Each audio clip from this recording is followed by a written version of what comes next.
She had everything: a perfect home, a devoted husband, a son who adored her. But one mistake, one moment of weakness, shattered it all. The night she left her house, she thought she had lost everything. She was wrong. That was just the beginning. Because when Daniel Carter decided to destroy someone, he didn't just take away their life. He erased them completely. And Emma? She never saw it coming.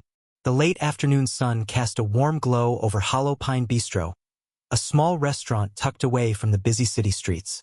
The parking lot was nearly empty, the perfect setting for a meeting that wasn't meant to be seen. Emma Carter pulled in, her hands gripping the steering wheel tightly. Her heart pounded, a mix of anticipation and unease. She took a deep breath, checking her reflection in the rearview mirror. A nervous hand brushed through her hair before she reapplied her lipstick. She wasn't supposed to be here. She knew that. But Nathan Ellis was waiting inside, and that was all that mattered in the moment. Nathan had already taken a seat at a quiet corner table, away from the entrance. He looked comfortable, one hand wrapped around a glass of water, the other tapping against the wooden surface. When Emma walked in, his gaze lifted to meet hers, and a slow smile spread across his face. The moment she reached him, he stood, pulling out a chair. It was a small gesture, one that sent a thrill through her despite the ever-present weight of guilt pressing down on her chest. She sat down, offering a polite smile, though her fingers fidgeted against her lap. They ordered quickly, not wasting time on small talk. The minutes they had together were limited, and they knew it. Nathan leaned forward slightly, his hand reaching across the table, resting lightly on Emma's. The touch was brief, but intentional. Outside their private bubble, the restaurant carried on as usual, quiet conversations, the clinking of silverware, the occasional laughter drifting through the air. But for Emma, the world had shrunk down to this table, to this man, to the dangerous thrill of secrecy. And then, everything changed. Across the restaurant, a voice, a familiar, unmistakable voice, cut through the air. It was light-hearted, careless, completely unaware of the destruction it was about to cause. Emma stiffened, her breath catching in her throat as she turned her head. At a table near the back, surrounded by a group of friends, sat Elliot Carter, her son. Laughter danced on his lips as he leaned into the conversation, oblivious to the storm unfolding just a few feet away. But as if sensing something was off, his gaze lifted, sweeping casually across the room, until it landed on her. For a split second, confusion flickered in his expression. But then, his eyes moved to the man sitting across from her, to the way Nathan's hand rested near hers, and realization dawned. The look that crossed his face was like a knife to the gut. Shock, betrayal, something deeper, something raw. Emma's body reacted before her mind could catch up. She yanked her hand away, nearly knocking over her glass in the process. Nathan, startled, whispered something, his tone laced with concern, but she was already rising from her seat. Her heels clicked sharply against the floor as she made her way toward Elliot's table. He was standing by the time she reached him, his friends falling silent, watching the scene unfold with wide eyes. Without a word, Emma grabbed his arm and pulled him toward the exit. He didn't resist, but he didn't help either. His entire body was stiff, his silence heavier than any words he could have spoken. Once outside, the cool air did nothing to ease the tension pressing down on them. Emma pulled him around the corner of the building, finally away from the restaurant's view. That was when Elliot yanked his arm free. His face had hardened, his expression unreadable. But when he finally spoke, his voice carried the weight of something irrevocable. "What the hell, Mom?" Emma opened her mouth, but no words came out. Elliot stared at her, his chest rising and falling with uneven breaths. He didn't need an explanation. The truth was already out in the open, laid bare between them. Seconds stretched unbearably. Then, finally, Emma managed to whisper, "You can't tell your father about this." A sharp breath escaped Elliot's lips, half disbelief, half something darker. His head shook slowly as if he couldn't believe what he was hearing. "Is that really what you care about right now?" His voice was quiet, controlled, but behind it, there was an edge of something dangerous. Emma swallowed hard. It's not what you think. Elliot let out a short, humorless laugh. It looks pretty simple to me. She took a step closer, lowering her voice, pleading. Your father and I, things haven't been the same for a long time. Nathan. He makes me feel alive again. Elliot's face didn't soften. If anything, it grew colder. So, that's it. His tone was sharp, almost emotionless now. You'd throw everything away for some guy you barely know? Emma didn't answer, because what was there to say? Elliot exhaled, his jaw tightening. He took a step back, away from her, as if putting distance between them would somehow undo what he had just seen. And then, without another word, he turned and walked away. Emma watched as he disappeared down the street, her body frozen in place. She wanted to chase after him, to say something, anything to fix this, but there was nothing left to say. For the first time, the reality of her choices settled in. This was just the beginning, and there was no turning back now. Elliot didn't go straight home after what he had witnessed at the restaurant. His thoughts were tangled, shifting between disbelief and anger. The image of his mother sitting across from a stranger, her fingers resting lightly against his, was burned into his mind. No matter how hard he tried to shake it, it clung to him, suffocating. By the time he finally arrived home, the house was silent except for the quiet hum of a laptop in the living room. Daniel Carter sat on the couch, his face illuminated by the soft glow of the screen, his focus fixed on the documents spread before him. He barely looked up when his son entered. There was nothing unusual about the scene. Daniel often worked late, but something in Elliot's presence made him pause. He shut the laptop, his sharp eyes locking onto his son's face. You're home late, Daniel noted. Elliot hesitated, his fists clenching at his sides. A part of him wanted to say nothing, to push it all down, but the words clawed their way up his throat before he could stop them. She's cheating on you. The air in the room seemed to thin. The soft hum of the laptop, the ticking of the kitchen clock. Everything became deafening in the silence that followed. Daniel didn't react at first. He simply sat there, his face unreadable. Then, slowly, he leaned back against the couch, rubbing his temple as if to ease an oncoming headache. When?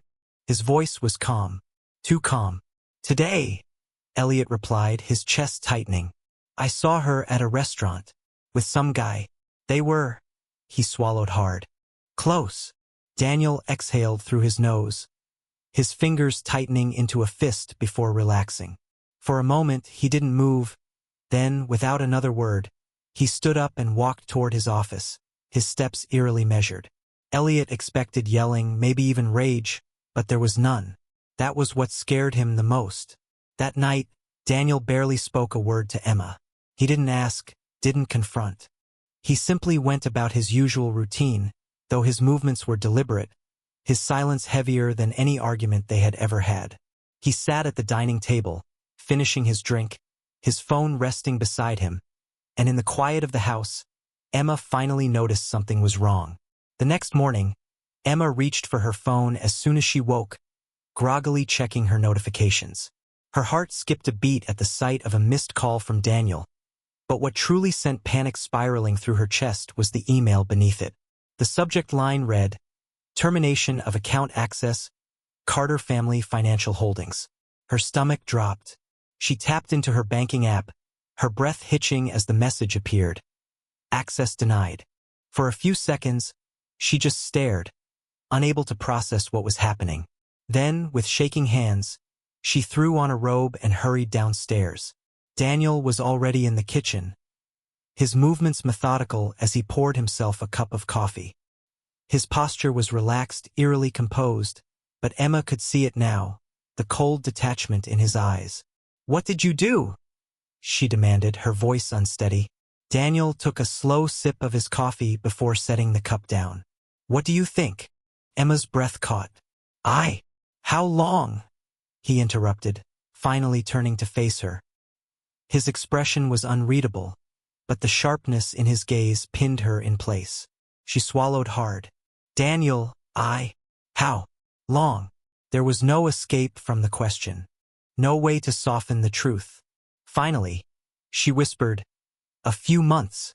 Daniel exhaled, nodding slightly as if confirming something to himself. He didn't look at her with anger or heartbreak, only with quiet resolution. "Pack your things." Emma's body went rigid. "What? You're leaving today?" Daniel said, his voice steady. "I've already spoken to a lawyer. You'll receive the divorce papers by the end of the week." The words hit her like a physical blow. Her throat tightened as she reached out, desperation slipping into her voice. "Daniel, please. You made your choices." He stepped aside, nodding toward the staircase. "Now live with them." Emma stood frozen. It wasn't supposed to happen like this. There were supposed to be arguments, slammed doors, threats, something. But instead, Daniel had dismantled everything in mere hours. The bank accounts, the house, the security she had taken for granted, it was gone. She staggered back a step, but Daniel had already turned away, picking up his coffee again as if the conversation had never happened. From the hallway, she felt another gaze on her.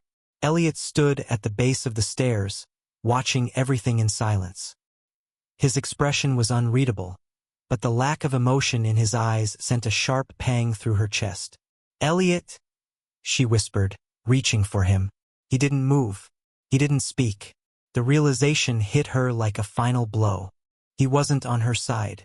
By the time she was forced to leave, a single suitcase packed with essentials, Daniel stood by the door, holding a stack of papers. He extended them toward her. "Sign these." Her fingers trembled as she took them. She didn't need to read them to know what they were. As she glanced past him one last time, her gaze met Elliot's again. Nothing. No anger, no sadness. Just distance. Her voice cracked. "Elliot, please. Just." The door clicked shut before she could finish. And just like that, she was no longer a part of their home. That evening, Nathan Ellis opened the door to his small apartment, his expression tense. Emma stood on his doorstep, her face pale, her suitcase still in hand. For a few moments, neither of them spoke. "You can stay here as long as you need," Nathan finally said, stepping aside to let her in. Emma nodded, though she barely heard him. She had lost everything. And worse, she had no idea what Daniel was planning next. Because this was only the beginning. Emma sat motionless on the edge of the bed in Nathan's small apartment, staring at the suitcase she had yet to unpack. The past 24 hours had dismantled everything she had built over the years. The house was no longer hers. Her son had turned away from her. And Daniel. His silence the night before had been more terrifying than if he had shouted at her. He had handled everything with precision, without hesitation, as if she had become nothing more than a logistical problem to remove. The city outside the window carried on as if nothing had changed. The sun rose, traffic moved, people lived their lives, oblivious to the fact that hers had unraveled. She forced herself to go into work the next morning. The clinic had always been a place of stability, a constant in her life. Walking through those doors meant reclaiming some piece of normalcy. But from the moment she stepped inside, the shift was undeniable. The receptionist barely looked at her. Conversations that used to pause for greetings now continued as if she wasn't there at all. The air was thick with something unspoken. When she reached her desk, her supervisor was waiting. He gestured toward his office, and the walk there felt endless. The words came gently but with finality. Concerns had been raised. The clinic had to consider its reputation. A decision had been made. Effective immediately, she was placed on unpaid leave pending review. Emma barely processed what was being said. The words washed over her, vague explanations masking the simple truth. She was being removed, just like Daniel had intended. The conversation ended. She was asked to gather her things. The weight of unseen eyes followed her as she walked back through the office. By the time she reached the parking lot, her hands trembled as she unlocked the car. The phone in her bag buzzed, but she didn't need to check it. She already knew. Back at Nathan's apartment, the tension sat heavy between them. He had lost his job, too. The hospital had received complaints. His name had been tied to hers, and that was all it took. She sat in silence, gripping the edge of the couch, staring at the floor as the reality settled deeper. It wasn't just her life that had been taken apart. It was anyone connected to her. There was no job, no money, no safety net, and Daniel was not finished. Nathan's voice cut through the silence, but she barely heard it. He was talking about leaving, about disappearing before more damage could be done.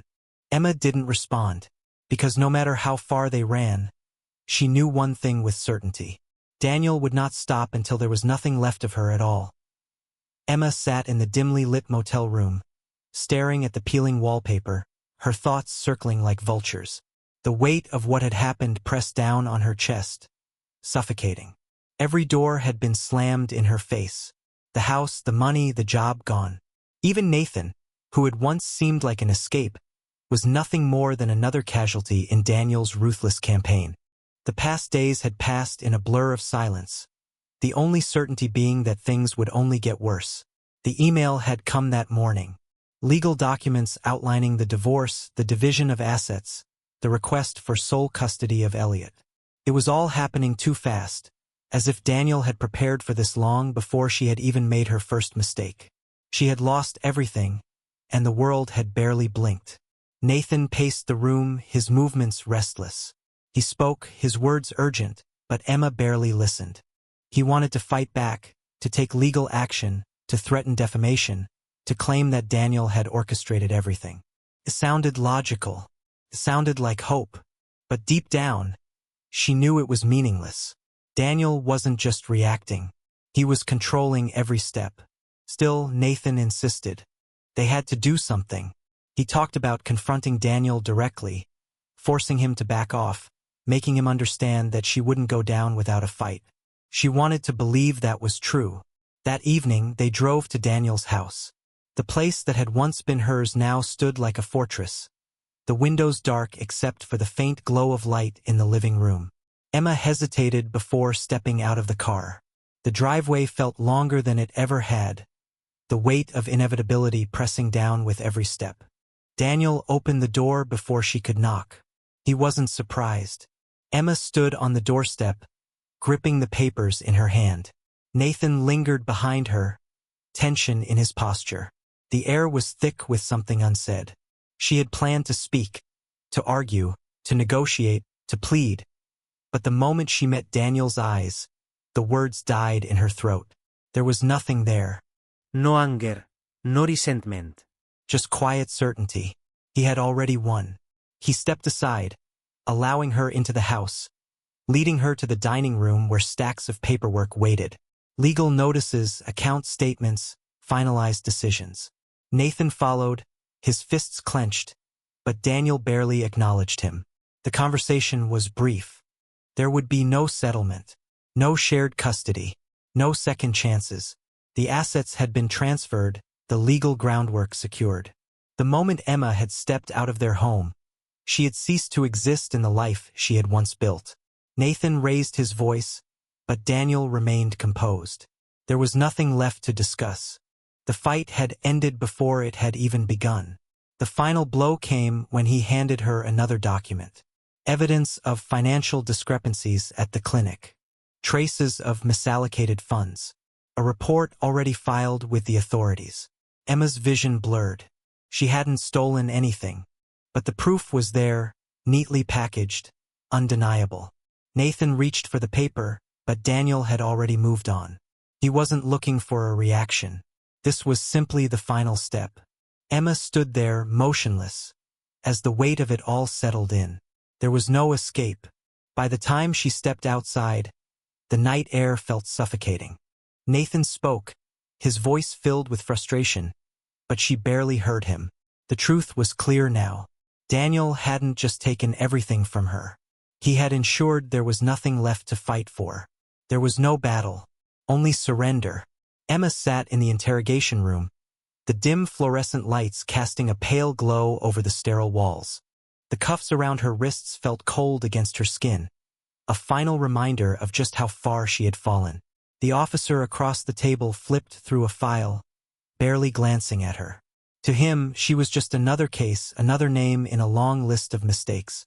The charges were clear: embezzlement, fraud, financial misconduct.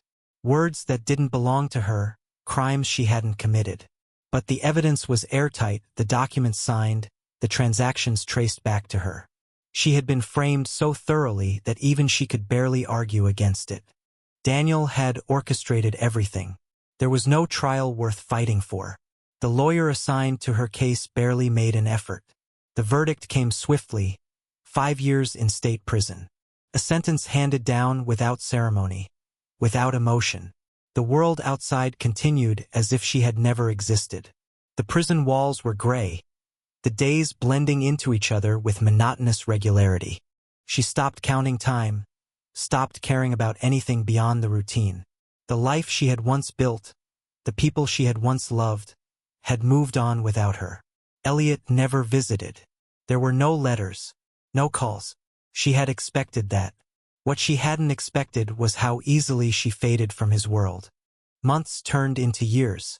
News from the outside world came in pieces. Fragments overheard from conversations, glimpses caught on the small prison television. Daniel had remarried. Elliot had been accepted into a prestigious university.